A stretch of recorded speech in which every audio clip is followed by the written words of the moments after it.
Hi friends, welcome to Aishwarya collections. More beautiful కలెక్షన్స్తో మళ్ళీ మీ ముందుకి వచ్చేసింది మీ ఐశ్వర్య కలెక్షన్స్లో. ఈరోజు వీడియో ఏంటంటే చూసేయండి. Hi friends, welcome to Aishwarya collections. ఇంతకుముందు వీడియోలో అయితే బ్యాక్ పార్ట్ని ఇలా కట్ చేసుకోవాలి, ఎలా చంక రౌండ్ అది మార్కింగ్ చేసుకోవాలనేది వీడియో అంతా కూడా నేను చూపించాను కదా. అయితే ఈ బ్యాక్ పార్ట్ని ఇలా ఫోల్డ్ చేసి మనకి ఫ్రంట్ పార్ట్కి ఎక్కడ సరిపోతుంది ఏంటనేది చూసుకొని ఇలా మార్కింగ్ చేసి ఫ్రంట్కి ఎలా డాట్స్ పెట్టుకోవాలనేది ఈ వీడియోలో అయితే ఎక్స్ప్లెయిన్ చేయబోతున్నాను. వీడియోని స్కిప్ చేయకుండా చూడండి, చెప్పే టిప్స్ అన్నీ మిస్ అవ్వకుండా మీరు అన్నీ నేర్చుకోగలుగుతారు. ఇప్పుడైతే ఇలా బ్యాక్ పార్ట్ని ఇలా ఫోల్డ్ చేసేసి ఇలా మార్కింగ్ అయితే చేసుకున్నాం కదా. ఇప్పుడు ఫ్రంట్ డౌన్ వచ్చేసరికి నేను ఇక్కడ 6.5కి వేస్తున్నాను. షోల్డర్ దగ్గర నుంచి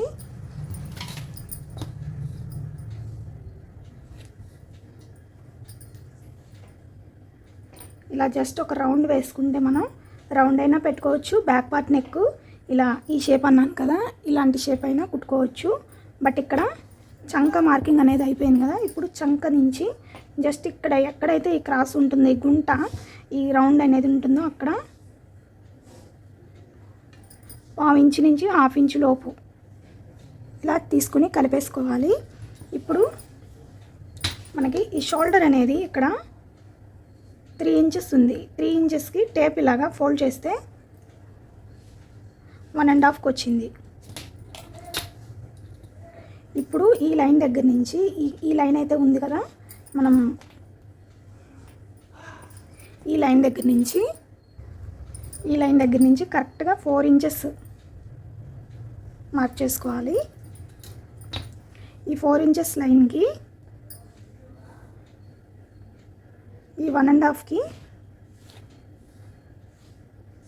స్ట్రైట్గా ఇలా ఒక లైన్ వేసుకున్నాము అంటే డాట్స్ మార్క్ చేసుకోవడానికి మనకి ఈజీగా ఉంటుంది. ఇప్పుడు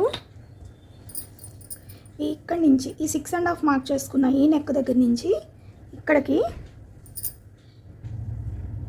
ఈ నెక్ 6.5కి ఇక్కడ ఇలా మార్క్ చేసుకున్నాం కదా, ఈ లైన్ దగ్గర నుంచి కరెక్ట్గా 5 ఇంచెస్కి మార్క్ చేస్తున్నాను.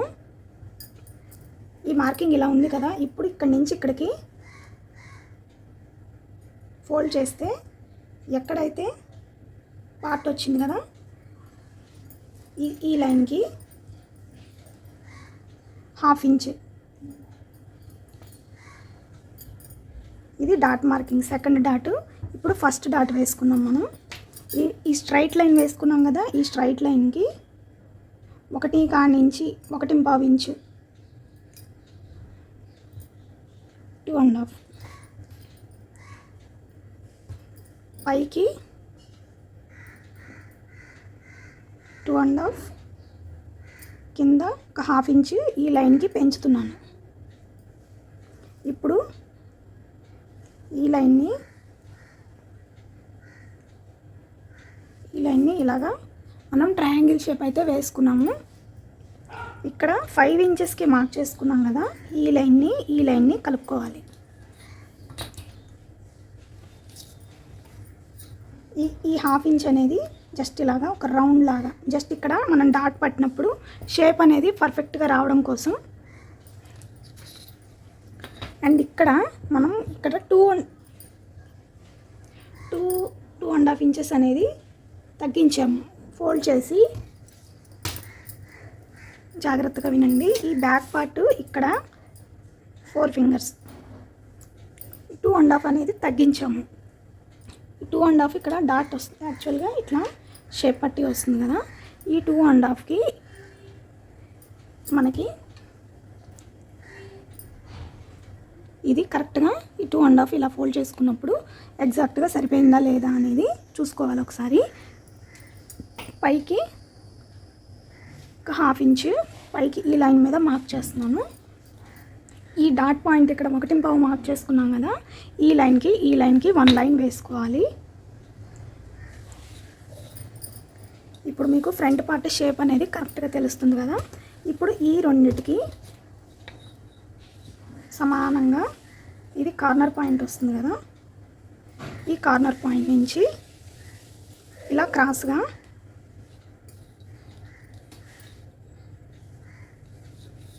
ఇది మనకి ఒక ట్రయాంగిల్ షేప్ ఇలా వచ్చింది కదా. ఇక్కడ మనకి బస్ట్ పాయింట్ అనేది కరెక్ట్గా ఎగ్జాక్ట్గా షేప్ డాట్స్ వేస్తే కనుక మనకి బ్లౌజ్ పర్ఫెక్ట్గా వస్తుంది. ఇలా మీరు ఒక్కసారి టిప్స్ పాటిస్తూ ఈ చెప్పిన మెజర్మెంట్స్ ప్రకారం ఈ విధంగా ఒక్కసారి కట్ చేసి బ్లౌజు ఎలా వచ్చిందనేది నాకు కింద కామెంట్స్లో అయితే తెలియచేయండి. అండ్ ఇప్పుడు ఇక్కడ మనం డాట్ వేసుకుంటున్నాం కదా, ఇక్కడ ఒక హాఫ్ ఇంచ్ పెంచుకోవాలి. ఈ డాట్కి ఇక్కడ 2.5 ఇంచెస్ పోయింది కదా. ఇప్పుడు కింద నడుము లూజు వచ్చేసరికి మనకి 9 రావాలి. 3.5 నెక్స్ట్ ఈ 3.5 దగ్గర నుంచి ఇక్కడికి 9 వచ్చింది. అండ్ ఇక్కడి నుంచి మనం 2 ఇంచెస్ ఎక్స్ట్రా అనుకున్నాం కదా.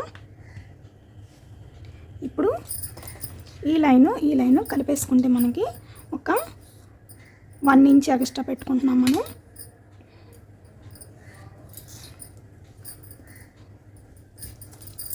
ఇప్పుడు సింపుల్గా మనకి ఫ్రంట్ పార్ట్ అనేది 41 చెస్ట్ సైజ్కి కరెక్ట్గా మార్కింగ్ అనేది వచ్చేసింది. టోటల్గా మనకి లెంత్ వచ్చేసరికి 14 వచ్చింది కదా. ఖర్చులు పోను ఇక్కడ ఒక హాఫ్ ఇంచు, ఇక్కడ ఒక హాఫ్ ఇంచు ఖర్చులు పోను మనకి 13.5 అయితే వస్తుంది. చక్కగా మనకి షేప్ అనేది బ్లౌజు పర్ఫెక్ట్గా సెట్ అయిపోతుంది. ఇప్పుడు దీన్ని కట్ చేసుకుందాం.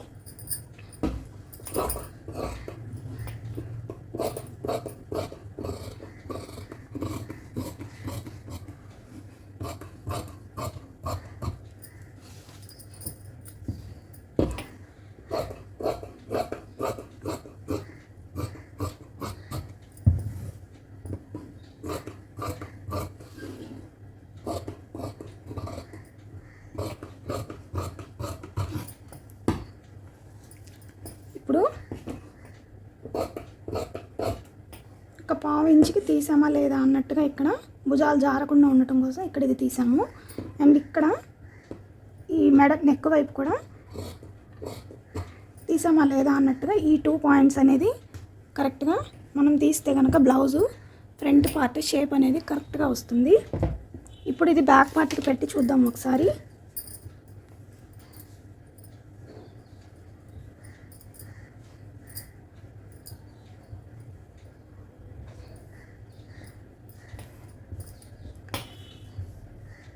ఇక్కడ డాట్స్ అనేది ఇలా వేసిన తర్వాత మనం ఎక్స్ట్రా పెట్టుకున్నది ఇందుకోసమే, దీనికి డాట్స్ వస్తాయి కాబట్టి ఇక్కడ ఖర్చుకు కరెక్ట్గా సరిపోతుంది. ఇక్కడ చూసినట్లయితే ఈ డాట్స్ కూడా పోను, ఇక్కడ ఎగ్జాక్ట్గా మనకి ఇక్కడ దీనికి డాట్స్ వస్తుంది. మనకి ఖర్చులు అనేవి నీట్గా సమానంగా వస్తాయి. ఇది స్టిచ్చింగ్ చేసినప్పుడు దీని ఫినిషింగ్ ఎలా వచ్చిందనేది మీకు నెక్స్ట్ వీడియోలో మళ్ళీ అప్లోడ్ చేస్తాను. ఇప్పుడు హ్యాండ్స్ అయితే చూద్దాము. హ్యాండ్స్ మోడల్ కాబట్టి మరొక వీడియోలో ప్యాటర్న్ హ్యాండ్స్ ఎలా కట్ చేసుకోవాలి, హ్యాండ్ మార్కింగ్ చేసుకునేటప్పుడు ఎలాంటి జాగ్రత్తలు తీసుకోవాలనేది మరొక వీడియోలో మళ్ళీ కలుసుకుందాం. సబ్స్క్రైబ్ చేసుకోకుండా వీడియోని కనుక చూస్తున్నట్లయితే వీడియో నచ్చితే తప్పకుండా ఛానల్ని సబ్స్క్రైబ్ చేసుకోండి. పక్కనే ఉన్న బెల్ సింబల్ని యాక్టివేట్ చేస్తే ఇలాంటి బ్యూటిఫుల్ కలెక్షన్స్ పెట్టినప్పుడు మీకు నోటిఫికేషన్ రూపంలో మెసేజ్ అయితే వస్తుంది. మరొక బ్యూటిఫుల్ కలెక్షన్తో మళ్ళీ మరొక వీడియోలో కలుసుకుందాం. Bye friends.